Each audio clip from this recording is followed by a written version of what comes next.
On va maintenant inviter Sylvie Leclèche et Christine Miron qui vont nous expliquer comment monter un appel à projet culturel. Voilà, on va parler accompagnement, outils, avec des cas très très précis. Voilà, c'est à vous.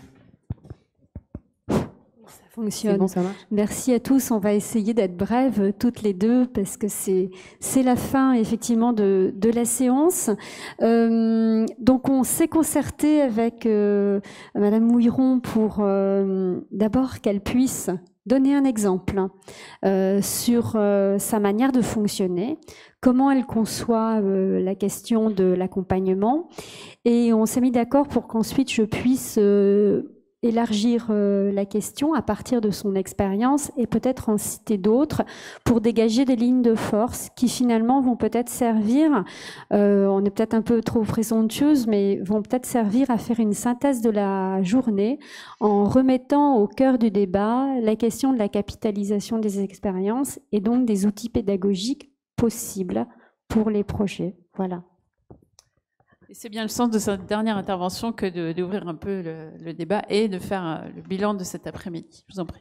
Alors, donc moi, je suis là pour vous apporter un petit témoignage d'une journée que j'ai vécue dans la Somme avec des élus et des agents. C'était, je ne sais pas si on a le petit PowerPoint qui arrive, c'était voilà, un atelier que j'ai mené dans le cadre d'un cycle qui s'appelait Centralité rurale en Somme, sur la question de la redynamisation des centres-bourgs en milieu rural. Et alors la commande à laquelle je devais répondre, c'était d'organiser un atelier pour des élus avec ce titre. C'était un défi, attention, le titre c'était un autre regard sur l'aménagement urbain, rencontre entre usage, bonnes pratiques et innovation, quel apport de l'art et de la culture. Vaste programme. Donc, je vais vous raconter un peu comment j'ai essayé d'outiller cette réflexion. On verra ce qu'on en garde ensemble à la fin. Alors, le démarrage pour moi de la journée, j'ai eu envie, on peut passer peut-être deux slides, voilà, ça c'était les commanditaires, le département. Je savais pas tellement à qui j'avais affaire en face de moi, et donc je pars un peu du principe qu'on a souvent tendance à considérer qu'au fond la culture c'est d'abord une dépense, sous-entendu un peu une dépense à perte. Puis rapidement quand on discute, on se dit que bah oui, on considère son rôle d'épanouissement, le bénéfice sur les questions de vivre ensemble, mais que quand même c'est un petit peu la cerise sur le gâteau, la culture, et que finalement c'est un luxe qu'on peut mettre à la marge dans les périodes de rigueur budgétaire. Donc j'avais envie d'outiller un petit peu et de créer un argumentaire pour les élus qui auraient une vraie volonté de développer une politique culturelle, y compris pour ceux qui n'en ont pas la compétence. Parfois, il y a des choses à faire sur les questions d'urbanisme culturel sans qu'on soit forcément porteur qu'on en ait la compétence. Donc je me suis appuyée sur un rapport qui s'appelait « L'apport de la culture à l'économie en France », qui rappelait que la valeur ajoutée des activités culturelles en 2011 était équivalente à la valeur ajoutée de l'agriculture et des industries alimentaires. Ça pose quand même quelque chose. Voilà. Donc il y avait quelques petits chiffres pour objectiver. Et ensuite, je me suis lancée dans une sorte de veille inspirante. Donc j'ai passé en revue une quarantaine de projets que j'avais classés. On avait travaillé sur 10 leviers. C'est le slide suivant. Je ne vais pas tous vous les lire, mais il y avait l'idée de montrer que les projets artistiques de territoire pensés vraiment in situ avec, ou non d'ailleurs, des artistes du territoire, avec ou non les populations du territoire. Ça pouvait permettre de faire, je sais pas, de l'eau un levier d'aménagement. Ça pouvait permettre de mettre en récit le patrimoine d'hier et d'aujourd'hui, de promouvoir des savoir-faire locaux. Voilà, j'avais classé ma veille en fonction de leviers. Il y en a bien d'autres qu'on pourrait soulever. C'était quelques exemples. Ensuite, on avait invité 2 porteurs de projets locaux. Et là, on était rentré beaucoup plus en profondeur sur des exemples portés par des collectivités ou des initiatives citoyennes d'ailleurs, rejoints dans un second temps par les collectivités. Et là, on s'était posé vraiment la question des modes de financement, sur quelle dynamique existant les projets s'appuyaient, quelle était la dynamique partenariale, voilà. Donc ça, c'était la première partie de notre matinée. Ensuite, on a organisé un débat mouvant. On avait vraiment envie de provoquer un débat chez les élus et les agents qui étaient prévus. Donc, je ne sais pas si vous connaissez un peu la technique du débat mouvant. L'idée, c'est de lancer quelques affirmation volontairement très clivante et de proposer au public de se positionner dans l'espace, d'un côté ceux qui sont d'accord, de l'autre ceux qui ne sont pas d'accord, et on essaye de faire changer de camp en argumentant. Donc les différentes affirmations clivantes, c'était les projets créatifs, une histoire d'un télo. Donc encore une fois, c'était volontairement un peu grinçant et caricatural pour qu'il y ait débat. La deuxième, c'était soyons réalistes, les gens n'ont pas envie de participer. On s'intéressait à des projets, beaucoup d'urbanisme culturel, qui posent la question de la participation. La troisième question, c'était finalement, on s'en fiche de l'œuvre finale. Je pense que là, on a eu aussi des exemples, je pense même à la résidence d'architecture, est-ce que finalement, il n'y a pas des projets aussi où c'est le processus qui fait œuvre, et dans nos commandes, comme où est-ce qu'on met l'ambition et qu'est-ce qui compte? Voilà, et puis la question des sous, évidemment, ça coûte cher, oui, non, voilà. Alors, tout au long de la journée, on avait mis en place des outils, il y avait un peu l'idée de faire de l'intelligence collective, de profiter de cette réunion d'élus et d'agents d'un même territoire pour repérer des projets ou des acteurs inspirants sur les questions déjà de la revitalisation par le culturel. C'était génial parce qu'en une journée, on s'est retrouvé avec une 50aine de petites fiches où voilà, tout le monde a pris conscience qu'il y avait déjà beaucoup de choses et que peut-être parfois avant de passer commande, ça valait le coup ou se poser la question de passer commande, ça valait le coup de chercher à appuyer, d'accompagner des dynamiques existantes. Et il y avait une sorte de diaporama, y compris pendant le temps du déjeuner, et je me suis régalée à écouter tous les commentaires que suscitaient ces images assez fortes d'œuvres de territoire qui venaient bousculer un peu les imaginaires. Et voilà. L'après-midi, après une courte pause, on leur a proposé d'aller se promener dans la ville de Doulan, où l'atelier avait lieu. Alors on avait outillé cette petite balade d'une petite carte où il y avait, c'est le slide d'après, quelques points que nous on avait repérés. Alors ils étaient tous libres de se promener seuls ou en groupe, mais on les invitait à venir voir un endroit qui était complètement en friche, une place qui était saturée de voitures, une vieille église magnifique complètement laissée à l'abandon, et à l'arrière de cette carte il y avait une invitation à mettre des petits pictos des endroits que eux avaient vécu comme agréables, pas agréables, bruyants, adaptés à une promenade en amoureux, à une balade en famille. Voilà, l'idée c'était d'avoir un contact avec ce territoire-là, donc tous venaient pas de Doulan, hein, et de commencer à réfléchir aux problématiques que eux retrouvaient, voilà, sur lesquelles il y avait des points communs avec leur propre territoire. Donc ils sont revenus au QG et on a un peu discuté et fait émerger quelques problématiques. L'eau comme levier de dynamisation, comment est-ce qu'on peut activer cette église Saint-Pierre magnifique, est-ce qu'on peut valoriser les monuments historiques par un parcours. Enfin, ils ont listé comme ça quelques problématiques sur lesquelles on leur a proposé de travailler en atelier, en sous-groupe. Et donc on a fait on a pris 3 heures où les élus se sont mélangés et ont chacun pris un sujet, et je leur ai proposé de rédiger une commande fictive.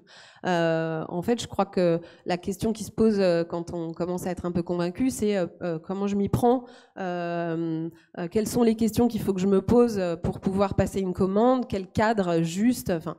Donc on avait, alors c'est un outil qui est vraiment un outil améliorable, on avait proposé une sorte de petit cadre qui était un guide d'accompagnement à la commande avec quelques questions à se poser. Donc je vous livre quelques petits bouts de cet outil qu'on va essayer nous d'améliorer, qu'on travaille aussi avec des artistes, on essaye de faire de la capitalisation sur des projets. C'est pour ça que je posais aussi cette question sur le cadre de commande. L'idée c'est un peu d'en faire un outil d'intelligence collective, et j'espère que d'ici juin prochain on arrivera à créer un petit outil open source que vous pourrez tous, quand vous aurez fait plein de projets, nous aider à améliorer. Donc pour démarrer, le slide d'après, il y avait un peu l'idée, avant de se lancer, il faut vraiment être au clair sur est-ce qu'on a en tête déjà une idée très précise de la méthodologie et des livrables attendus. Si oui, ça veut dire qu'on est en train de rédiger une commande fermée. Ou est-ce qu'au contraire, il y a des idées, on a besoin d'intégrer des idées, des propositions nouvelles, et on ne sait pas trop comment mener le projet. À ce moment-là, on va être plutôt dans une logique d'une commande ouverte. Et voilà, en fonction de ce postulat de départ, on proposait une grille qui était un petit peu différenciée, et puis on insistait sur quelques points de vigilance. Alors si vous vous lancez dans une commande fermée, par exemple, que vous savez à peu près là où ce que vous voulez travailler, et ben nous on conseillait d'éviter quand même de produire un cadre de commande qui serait trop verrouillé, où il y aurait vraiment tout planifié, des formats de livrable déjà prédéfinis, parce qu'évidemment l'artiste ou le collectif pluridisciplinaire qui répond, c'est pas évident d'aller se glisser dans les chaussons d'une commande déjà très fermée. Il y avait aussi toute la question des coûts cachés. Voilà, quand on sait exactement où on veut aller, on a tendance à pouvoir du coup établir une base de budget, et il y a toujours des coûts cachés qu'on oublie, donc voilà, ne pas trop verrouiller la commande. De l'autre côté, il y avait la question de si vous faites une commande très ouverte, souvent vous aurez tendance à vous rassurer, c'est ce qu'on observe dans les commandes, on demande du coup une vraie méthodologie détaillée aux gens qui vont postuler. Or, ça vaut le coup de rester, de faire le pari de l'ouverture jusqu'au bout, et d'offrir peut-être même la possibilité à ceux qui postulent de créer une méthodologie. Alors, il faut s'assurer qu'il y a des allers-retours possibles avec le commanditaire, mais qui soit vraiment pensé non pas hors sol, mais sur le territoire, voilà, après une phase de diagnostic. Et voilà. On accompagnait la réflexion sur les lieux. Est-ce qu'il y a des lieux qui sont choisis sur lesquels travailler? Si oui, quels sont les points forts, les opportunités, les difficultés? Enfin, bon, c'est assez simple comme cadre, mais voilà, c'était notre proposition. Il y avait évidemment des choses sur le budget, le financement, voilà. Des étapes à vraiment interroger. Est-ce que si je fais un projet un peu transversal, est-ce que je peux aller chercher de l'argent auprès d'autres directions au sein de la collectivité? Comment c'est pas juste par exemple la DAC qui porte le budget de la commande artistique? Il y a la question de la discipline. Est-ce que je passe commande à une discipline en particulier, et si je suis convaincue que c'est avec des plasticiens qu'il faut travailler, ou avec des mimes, ou avec un conteur, est-ce que mon argumentaire il est suffisamment juste pour que je ferme vraiment la commande à tous les autres artistes? Enfin, voilà, donc tout le monde s'est prêté au jeu. C'était assez agréable et ludique comme exercice. Et donc, il y a eu 4 commandes. On n'a pas fait une grosse restitution. On a proposé à chaque commanditaire, groupe de commanditaires, de faire des petites bulles sonores. Et en fin de journée, on a écouté les bulles sonores ensemble. Voilà. Donc, cet atelier a eu lieu il y a 18 mois. On se pose aujourd'hui la question de... ils sont repartis avec... plein d'enthousiasme, et il y a 3 élus qui sont venus me voir en me demandant, en prenant des grilles de commandes à remplir, en disant mais c'était pas des commandes fictives, on va vraiment passer commande. Pour le moment, mes interlocuteurs à la DDTM, eux, témoignent, en même temps ils étaient organisateurs du cycle, donc bon, mais ils témoignent d'un pas de côté qui a été fait par les participants sur même le reste du cycle. Ça a vraiment permis d'ouvrir un peu des horizons. Ils ont repéré 1 ou 2 commandes où il faut qu'on aille vérifier ensemble si c'est le fruit de ce projet-là. Donc voilà, on est en train de plancher sur un petit questionnaire. Je vais revenir là vers les élus pour voilà, voir ce que ça a vraiment engendré. En tout cas, nous, on espère avoir fait infuser l'idée que la fabrique de nos territoires, ça va évidemment bien au-delà des questions de bâti, et que c'est, vous l'avez bien dit, c'est des questions aussi de représentation symbolique, de sensible, de mise en récit commun de territoire. Et donc on espère avoir contribué à faire bouger un petit peu cette ligne-là. Et moi je suis convaincue que les approches par le sensible, ça peut vraiment permettre à tous les stades de la fabrication du territoire, que ce soit au moment de la commande. Si on invitait à chaque fois qu'il y a un début de projet urbain ou d'aménagement qui naît un artiste, je pense que ça permettrait de réinterroger, de reformuler des questions. Au moment des temps de concertation, voilà, avec la limite qu'il ne faut pas non plus envoyer juste l'artiste là où ça grince, mettre des effets paillettes quand les situations sont compliquées. Voilà. Pendant les temps de chantier, voilà, je pense qu'il y a des chantiers culturels formidables à imaginer et que cette approche par le sensible peut vraiment nous permettre d'avoir des projets d'aménagement qui seraient plus appropriés, plus écologiques et plus justes. Voilà. Merci. Peut-être juste pour en revenir à votre présentation et la rendre peut-être plus concrète pour nous, finalement, à l'issue de cette journée dans la baie de Somme, qu'est-ce qui ressort? Les 4 propositions, les 4 bulles, c'était quoi ces 4 projets? Qu'est-ce qui finalement a été produit par la journée, même si c'est des projets fictifs, j'ai bien compris? Alors, si on peut avoir des exemples de ce qui en est ressorti. Il y avait tout un projet, par exemple, d'élus qui se posaient vraiment la question de la marchabilité dans leur centre-bourg. Le constat, c'est que en zone rurale, tout le monde prend sa voiture en permanence et que les cœurs de village les places, par exemple, sont complètement saturées de voitures. Donc il y a plusieurs élus qui s'étaient réunis en faisant un projet qui était vraiment pluridisciplinaire, puisqu'il y avait l'idée d'activer sur leur territoire tous les groupes de grand-mères, c'était des grand-mères qui font du tricot, et de monter une sorte d'atelier pour aller alors faire du tricot évidemment sur les arbres, mais il y avait l'idée de fabriquer du mobilier urbain pour utiliser notamment les places de stationnement et de se dire qu'on aurait une sorte de petit musée mobile, lieu d'exposition mobile, où les artistes locaux, les enfants qui étaient aussi qui avaient des ateliers de pratique artistique pouvaient régulièrement venir bloquer des places de stationnement et venir afficher des productions, voilà, avoir aussi des lieux qui soient des lieux de rencontre et d'espace. Donc il y avait une sorte de petit mobilier salon urbain. Voilà, c'était ce genre de choses. Il y avait des choses beaucoup autour de l'eau, comment on s'approprie. Il y avait une petite rivière qui n'était pas du tout aménagée, donc on ne pouvait pas se promener sur les bords de l'eau. Et il y avait pas mal d'enfants qui se baignaient, mais on était aussi dans un coin où il y avait vraiment tout un enjeu d'appropriation de l'eau avec une population où on voyait beaucoup de familles qui ne savaient pas du tout nager. Et donc il fallait se réapproprier tous les imaginaires liés à la nudité. Enfin, voilà, des choses aussi concrètes que ça. Et à chaque fois, il se posait la question de quels sont les partenaires sur mon territoire, quelles sont les politiques publiques concernées autres, ça pouvait être le tourisme sur la question de l'eau, enfin voilà. Je ne sais pas si je réponds à votre question.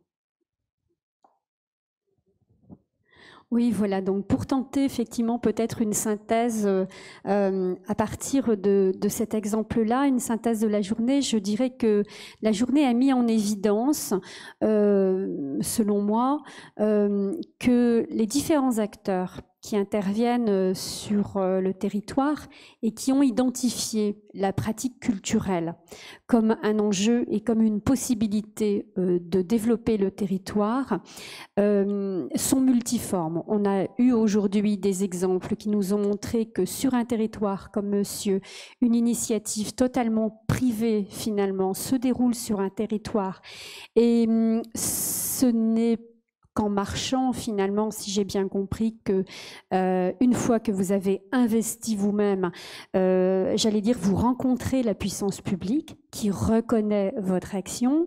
On a des démarches qui ont été qualifiées de plus classiques et qui en fait nous disent que les élus exerçant des compétences dans le domaine culturel, leurs projets sont directement liés aux compétences qu'ils exercent, en particulier effectivement la question de la médiathèque. Et on a entendu également aussi un certain nombre d'interventions qui posent immédiatement la question de la faisabilité des projets, que l'on soit un acteur privé ou que l'on soit un acteur public, c'est comment y arriver. Et dans votre dernière intervention, vous proposez finalement un outil pédagogique qui existe parmi d'autres, mais qui pose la question effectivement de la dispersion des initiatives, de la difficulté peut-être pour chacune d'entre elles à être capitalisée, à être comparée et à se transformer en outil d'accompagnement et en outil de formation à l'attention des élus, à l'attention des techniciens des collectivités territoriales et qui font intervenir des professionnels de la culture. Je pense que ça n'a rien d'intuitif que de dire que automatiquement les initiatives se rencontreront. Pourquoi? Parce que les besoins des territoires ne se traduisent pas toujours en demande. Et pour finalement formuler sa demande et pouvoir se faire aider, se faire accompagner, aussi bien pour faciliter tout le volet réglementaire à respecter que pour obtenir des soutiens financiers ou un relais en matière de médiatisation de vos initiatives, il faut pouvoir être formé.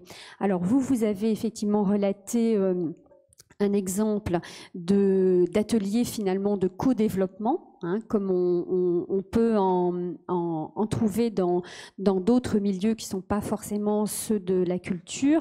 Moi, il se trouve que dans mon expérience effectivement de fonctionnaire au ministère de la Culture, j'ai été très souvent confrontée à un certain nombre de demandes d'élus qui venaient voir un service culturel de collectivité ou un service du ministère de la Culture et que je me suis toujours posé la question effectivement de savoir si, comme je crois l'a dit une collègue sur les fonds de dotation, les personnes étaient tellement angoissées par la complexité des réglementations et par l'aspect financier, c'est-à-dire qu'il faut faire le tour de table pour arriver à réunir des fonds et à faire concrètement le projet.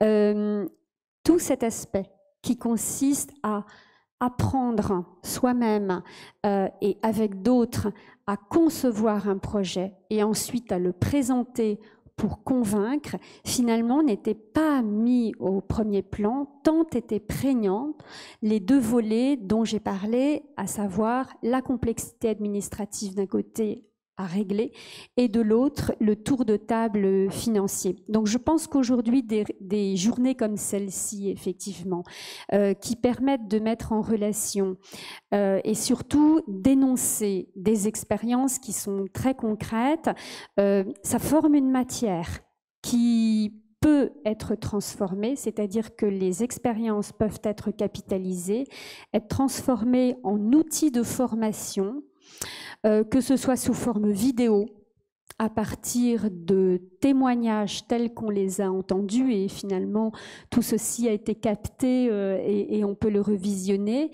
Mais je pense qu'aussi au-delà des partenaires publics comme la Cité, mais également, j'allais dire, tous les partenaires publics dont le métier c'est de mettre en relation des élus avec des financeurs publics ou privés, pourraient également s'emparer de ces témoignages pour construire une véritable offre de formation qui aujourd'hui est très dispersée. Si on parle de la formation des élus aujourd'hui, c'est un domaine très concurrentiel qui est assuré beaucoup par les associations d'élus, assez peu par les pouvoirs publics et de l'autre côté de la chaîne, la formation des acteurs culturels est plutôt organisée aussi filière par filière.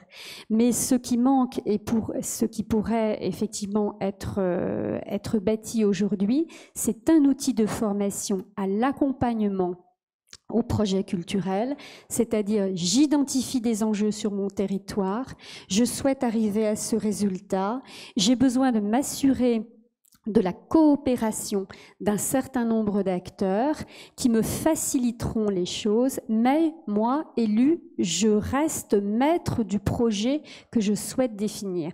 Parce que ce qui m'a semblé vraiment le plus important dans toute cette journée-là, c'est qu'un bon projet n'est pas un projet plaqué à partir uniquement d'un idéal type qui serait le modèle reproductible, tout simplement parce qu'effectivement, une expérience qui est souvent une expérience ou individuelle ou d'un petit groupe est une expérience qui n'est pas totalement transposable à 100%. En revanche, par la répétition des différents types d'expériences concrètes, on peut arriver in fine, je pense, à dégager des points communs qui permettent à ceux qui souhaitent monter des projets, et ce sont quand même les élus au premier chef dans leur territoire, de gagner du temps. Voilà, gagner du temps en méthode, gagner du temps dans les processus administratifs, gagner du temps dans la recherche de financement pour se concentrer sur le fond même du projet qu'ils souhaitent mener. Voilà, donc je souhaite pas être trop longue. Je donnerai 2 exemples simplement. C'est 2 porteurs de projets qui sont venus prendre conseil auprès de l'inspection et qui conçoivent actuellement une offre de formation à base de vidéos à partir de retours d'expérience d'élus et qui pourraient très bien effectivement vous rencontrer parce qu'ils pensent aussi à des ateliers de co-développement et ce serait intéressant que vous puissiez vous voir. Et également un ancien directeur des affaires culturelles du département de Seine-et-Marne qui, lors d'un forum organisé avec le ministère de l'Intérieur, m'a fait part également d'une méthode qu'il a mise au point et qui est une méthode que je trouve assez originale et qui consiste pour des élus d'un territoire qui ont non pas une envie de projet, mais qui ont déjà une idée assez précise de ce qu'ils veulent faire, de s'assurer d'abord qu'entre eux, ils sont d'accord sur les principales étapes du projet et ça permet de gagner du temps en évitant les malentendus et en identifiant probablement les points durs qui risqueraient, qui seraient de véritables risques pour ce projet parce que ce serait justement ce que vous avez décrit, c'est-à-dire un projet hors sol qui ne vient que de la volonté d'un petit groupe et qui ne fait pas l'exercice concret d'associer effectivement suffisamment de monde. Après, chacun ses compétences, il y a des gens qui sont là pour décider, effectivement, mais c'est vrai que si on veut réduire la zone de risque, il faut probablement pouvoir bénéficier de ces offres de formation. Voilà, j'espère que j'ai à peu près bien résumé les différents échanges très riches qu'on a eus aujourd'hui et qui déboucheront très certainement sur des mises en relation, y compris d'ailleurs, je pense, au sein de la CAPA avec d'autres partenaires publics. Parce que je crois que les élus attendent les partenaires publics autour de cette question de comment puis-je être accompagné au-delà d'un catalogue écrit de demandes de subventions, de listes de pièces à fournir ou de lois à respecter. Ça ne veut pas dire qu'il ne faut pas remplir des dossiers, ça ne veut pas dire qu'effectivement il ne faut pas faire en dehors de la loi, mais il n'y a pas que ça. Voilà.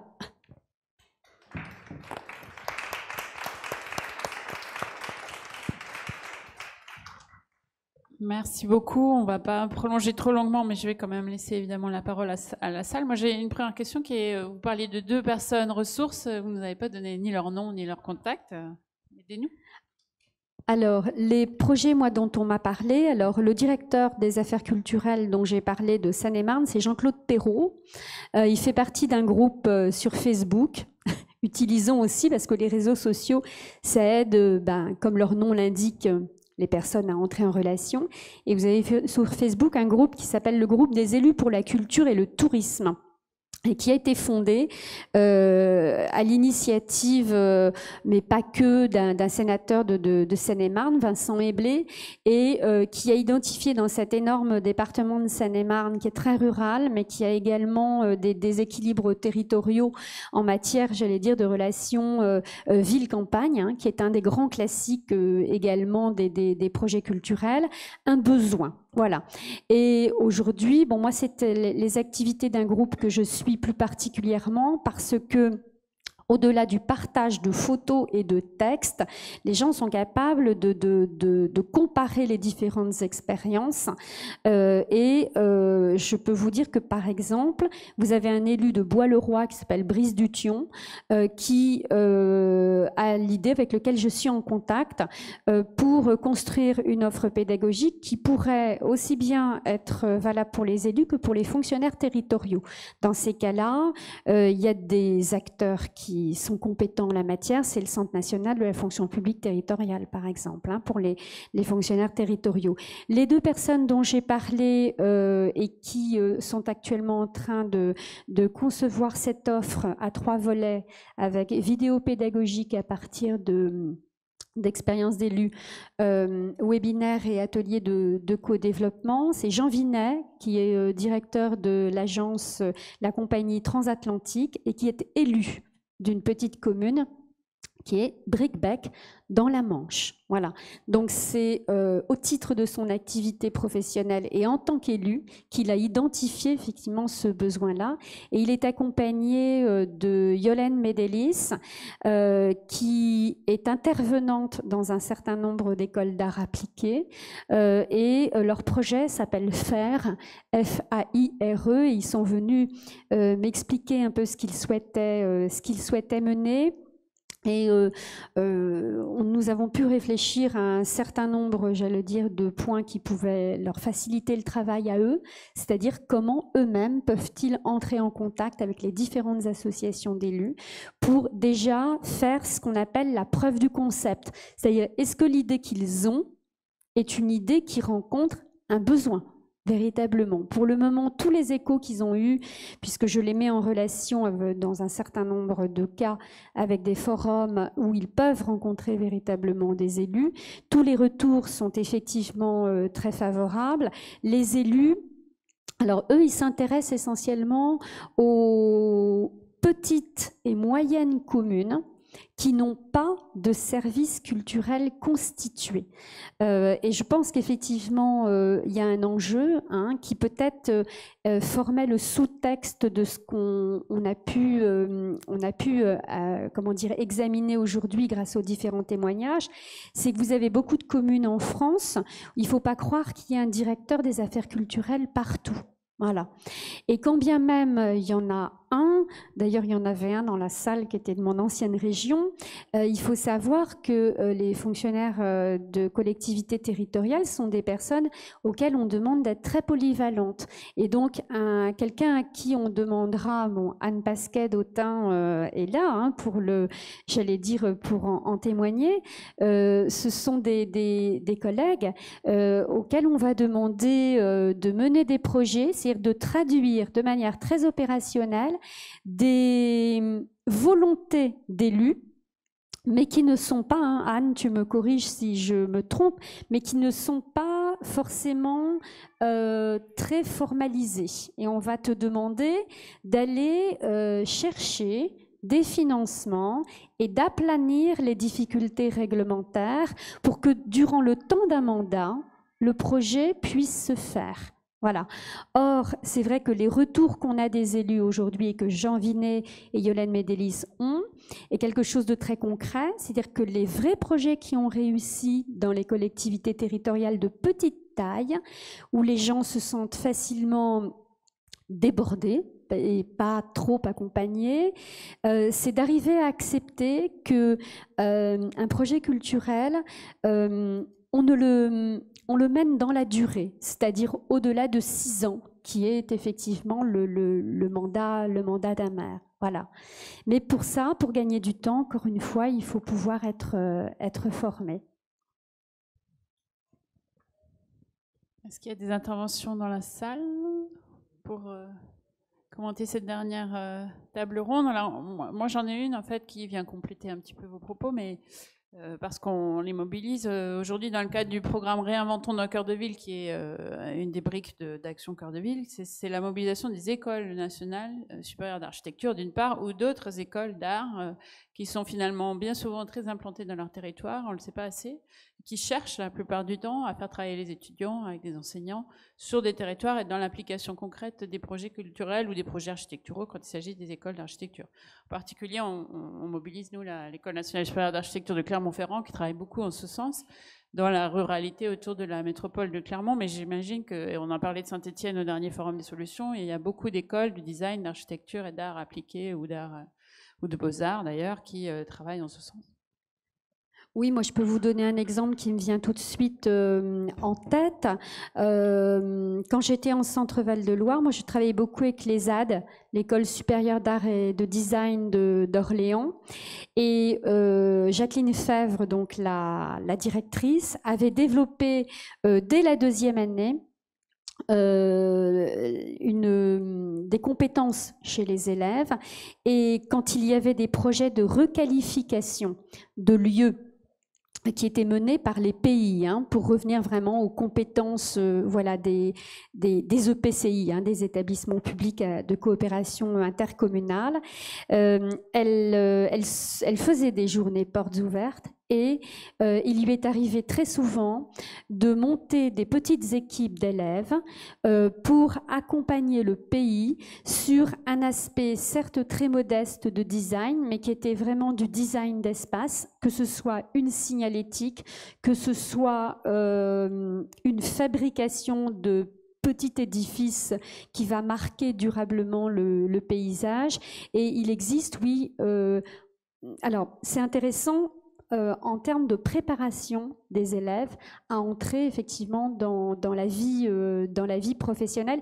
Et surtout, ça fait toucher du doigt, je pense, les élus, que contrairement aux craintes qu'on peut parfois avoir, initier un projet culturel, ce n'est pas quelque chose d'insurmontable. Le plus difficile, c'est de mettre en relation les gens les uns avec les autres, et que quand, par exemple, les résidences d'artistes, elles se clôturent, effectivement, qu'est-ce qui reste de la résidence? Pouvoir tout de suite, j'imagine, vous avez été très satisfait de tout de suite pouvoir tirer un bilan de vos 6 semaines à Saint-Marcellin, parce que c'est une petite pierre qui permet ensuite d'aller plus loin. Parce que moi, je me suis rendu compte d'une chose, c'est en fait, le plus difficile, c'est de donner confiance. Voilà, c'est que les territoires eux-mêmes puissent avoir confiance dans leur propre ambition à faire et dans la capacité, effectivement, par étape, à mener un projet culturel. Parce que très souvent, on a l'impression que c'est ou tout ou rien. Mais ce n'est pas vrai. Enfin, vous l'avez vu vous-même, vous n'avez pas résolu tous les problèmes de Saint-Marcellin en 6 semaines de résidence, mais vous avez très probablement fait avancer les choses de la même manière que vous avez trouvé spontanément 2 exemples à tout de suite à mettre en valeur. Après, la question, encore une fois, mais ça c'est parce que je suis conservateur du patrimoine, c'est durer dans la durée, quoi. Voilà, au-delà de l'accompagnement, voilà. Je peux ajouter juste une petite chose rapidement. Moi, si je me suis retrouvée à faire ça aussi, c'est parce qu'on anime depuis 2 ans un atelier qui s'appelle le collectif Et si on prenait l'air, qui mobilise des artistes, des urbanistes, des architectes, des agents. Donc c'est vraiment c'est un apéro où on discute de cette espèce de vent de fraîcheur qui souffle un peu sur les questions d'urbanisme.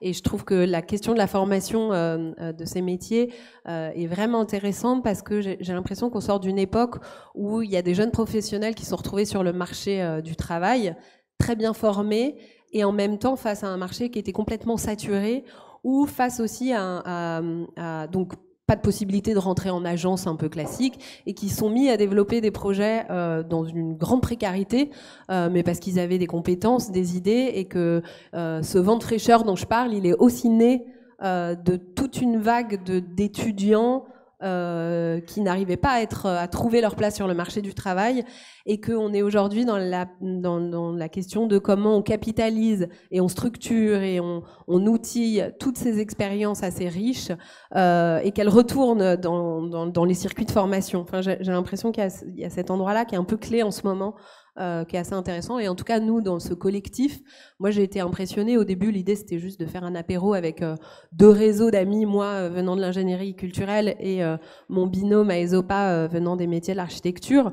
On a eu envie de se faire se croiser des gens qui avaient soit envie de découvrir d'autres façons de faire, soit qui cherchaient une famille, parce qu'ils étaient déjà, eux, porteurs de projets hybrides, qu'on avait envie de faire des choses ensemble.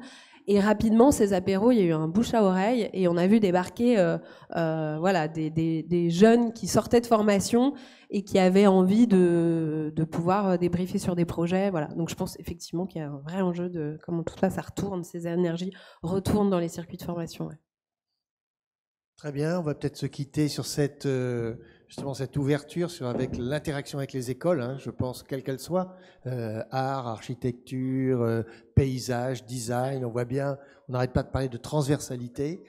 On va remercier nos 2 intervenants très chaleureusement, et puis on va vous donner rendez-vous le 14 novembre prochain, hein, c'est notre rythme de tous les mois, sur une thématique complètement différente, celle de l'habitat, sur le co-construit et l'inclusif, qui vont être qui sont des sujets très très importants, où là encore l'architecture est très questionnée parce qu'il ne s'agit pas de bricoler en la matière. Voilà, merci à tous.